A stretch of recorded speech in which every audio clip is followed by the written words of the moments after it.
Le Launchpad, c'est la séquence où l'on découvre le monde des startups côté coulisses. Et c'est Marouane Elfites chaque semaine qui nous offre ce regard sur ce qui se passe dans le plus important campus de startups d'Europe. Bonjour Marouane. Bonjour.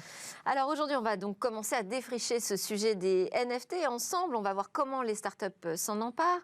Si je devais décrire très rapidement, déjà NFT c'est pour Non-Fungible Token, ça fonctionne à peu près sur les mêmes bases techniques que les crypto-monnaies ou ces nouvelles monnaies numériques, mais ils ont une particularité, ces tokens, c'est qu'ils ne sont pas interchangeables, ce sont des jetons uniques, on peut comparer ça un peu à des tirages limités. Marouane, j'aimerais bien moi avoir votre définition de ces NFT. Les NFT, elles finissent par créer un lien entre les industries créatives et le monde du numérique. Souvent, on pensait que naturellement, ces deux mondes étaient opposés, dans la mesure où le monde créatif est dominé par l'artisanat et par la propriété intellectuelle, Oui. vu comme étant difficilement compatible avec l'industrie numérique. Ce qui a créé d'ailleurs des discordes sur la musique ou le cinéma. Effectivement, et vous l'avez dit en introduction, le tweet de Dorsey, une œuvre de Beeple estimée à 69 millions de dollars, ce qui en fait le troisième prix le plus élevé aujourd'hui pour un artiste vivant, et c'est une œuvre numérique. Et alors, quels sont les enjeux pour cette industrie créative ?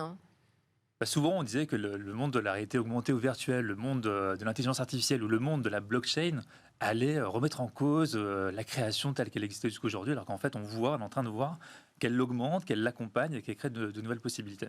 Donc c'est plutôt quelque chose de positif selon vous. Les actifs digitaux ne sont pas tous des NFT, je l'ai dit, ceux-ci sont vraiment très particuliers. Ouais. Oui, on a des startups qui sont dans le domaine des assets virtuels. On avait déjà parlé de la startup Azerus qui permet aux streamers de jeux vidéo sur Twitch, sur YouTube, de créer et d'engager leur communauté et en échange de leur donner des biens virtuels qu'ils peuvent ensuite dépenser dans des jeux vidéo. C'est pas du NFT, c'est des items virtuels comme on en voit souvent, même dans des jeux comme Fortnite par exemple. D'accord. Alors, ces startups, elles se mettent quand même au NFT. C'est une tendance qui prend, Oui. vous observez ? Oui, on le voit. Alors, je pense qu'on aura l'occasion d'en reparler dans quelques mois, parce qu'il y en a pas mal qui sont en train d'arriver en ce moment. Mais on a déjà vu une très grosse qui s'appelle Sorare, notamment. Sorare, qui est l'un des acteurs leaders du moment. Et ce qui est intéressant, c'est que le NFT, on en parle beaucoup dans le domaine de l'art. Mais là, on dépasse le domaine de l'art, on parle du gaming. Alors, Sorare, pour expliquer, c'est une startup qui a été accompagnée notamment par le programme Ubisoft, qui a été créé fin 2018 à peu près, qui un peu remet au goût du jour vous savez, les cartes Panini. Où on collectionnait des cartes de joueurs de foot qu'on collait dans un album. Là, c'est exactement la même chose, mais sauce 21e siècle, sauce numérique, où là, on peut collectionner des cartes rendues uniques par le NFT, des cartes de joueurs qui vont du coup suivre les vraies performances des joueurs. Vous allez pouvoir avoir un système d'enchères et jouer via des championnats sur le jeu. Et ils sont passés quand chez Station F, Sorare ? Ça date de quand ? Je veux dire, c'est pas... Il y a quelques mois. Ouais. Quelques mois, ils ont une croissance extraordinaire. Donc, ils étaient dans la dernière saison du programme Ubisoft. Ubisoft va lancer une nouvelle saison avec pas mal de startups du NFT. On aura l'occasion d'en reparler. Mais Sorare, croissance extraordinaire, levée de fonds de 40 millions auprès des plus gros fonds de la planète, notamment Accel Partners et Benchmark. Benchmark, c'est quand même l'un des fonds qui a juste accompagné Snap ou Zendesk. Donc, ils ont quand même né assez fin. Donc, à suivre grandement. Oui, c'est un démarrage en trombe quand même, Sorare.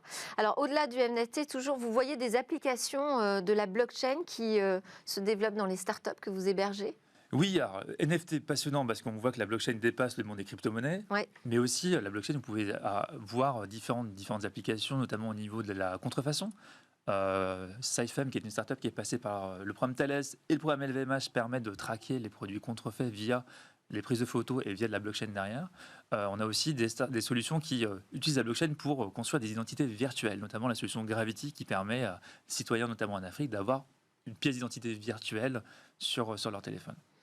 Et Synapse également travaille sur cette identité ? Oui, et même concept, aussi passé par le programme Ubisoft décidément. Donc c'est un programme qui est assez focalisé sur l'application de la blockchain. Alors, on a parlé du domaine de l'industrie culturelle et de l'art. Il y a plusieurs cas d'usage. On a parlé des ventes d'objets d'art. Qu'est-ce qu'on peut imaginer d'autre demain avec le NFT ? Le NFT, notamment, c'est tout ce qui va toucher le monde du divertissement. On va arriver, notamment des startups, au niveau des marketplaces de NFT, comment on échange des objets, art ou pas, forcément. Comment on applique le NFT au monde du gaming, au-delà du cas SOAR, notamment dans les MMORPG. Il y a pas mal de cas d'usage. Je pense au début, il y a pas mal de questions qui se posent. Est-ce que c'est une bulle dans le domaine de l'art ? Mais en tout cas, le NFT a d'autres champs d'application qui peuvent être passionnants. Donc pour vous, c'est pas une bulle, ce NFT ? Ça ne l'est pas dans l'ensemble des domaines qu'on va voir. Et je pense que dans quelques mois, on va avoir l'occasion d'en reparler. vu les startups qui commencent à arriver dans le domaine. Ouais, vous pensez qu'il y a des nouvelles opportunités qui n'ont pas encore été explorées peut-être? Ah, exactement, l'industrie créative, il y a un champ d'application qui est juste extraordinaire. Merci beaucoup Marouane El Fites. Vous êtes, je rappelle, responsable des programmes Startup de Station F. Alors on va continuer notre discussion autour de ce phénomène des NFT dans un talk avec 3 experts qui vont nous expliquer tout ce qu'il faut savoir à ce sujet.